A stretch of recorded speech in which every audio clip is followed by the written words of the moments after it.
Today, I'm joined by Stephen Ho from Better Homes and Gardens, a 13-year veteran of the Toronto real estate market with a specific focus in Mississauga, where he's born and raised. Steve, how are you? I'm good. Thanks for having me on. Yeah, thank you very much for joining us. And Steve, I wanted you to join us today to talk about the freshly released Toronto Real Estate Board numbers. We always look to them with great anticipation. And I think September was really important. So tell me, how do we make sense of what was released? I guess start with what were the most important numbers that stood out for you? Well, the numbers are a bit not seasonal. It's very different from what we've seen in the past, but everything about this year hasn't been conventional at all.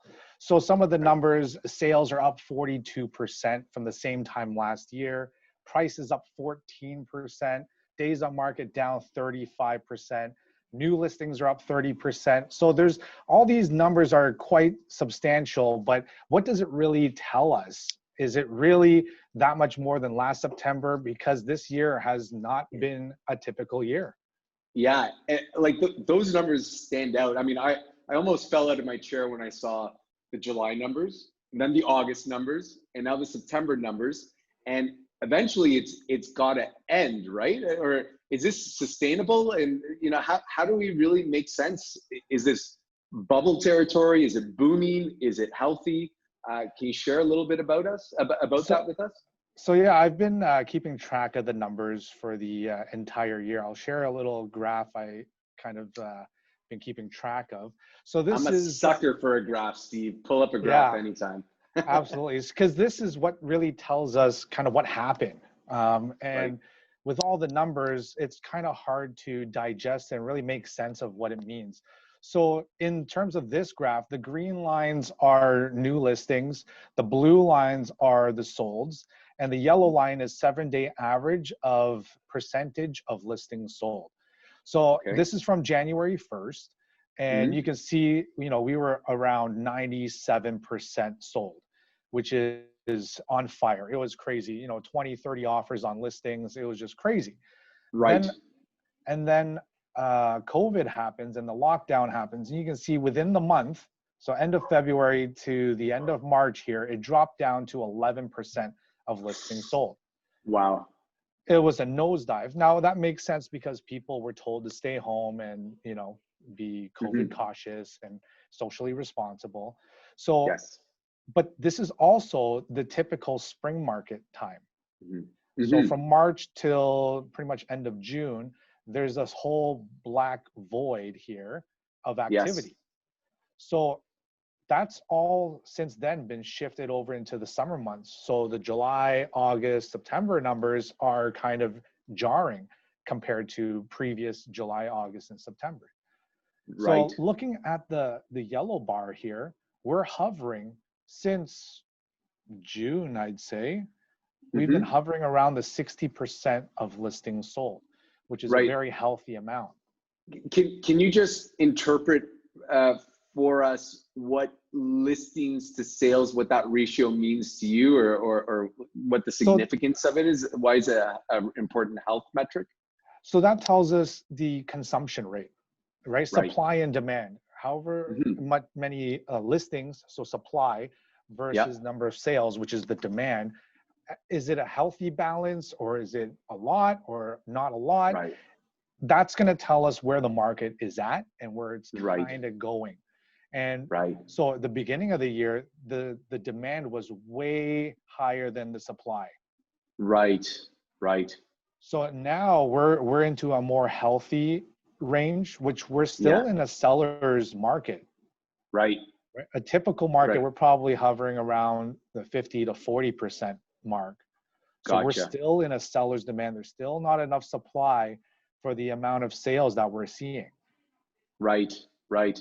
That's interesting. And looking at this graph, Steve, I can't help but wonder if COVID didn't hit, what the story of 2020 in real estate would have been. I mean, there would have had to be government perhaps influence on intervention. the market, intervention to slow it down, because at that 90% mark, that's dangerous, isn't it?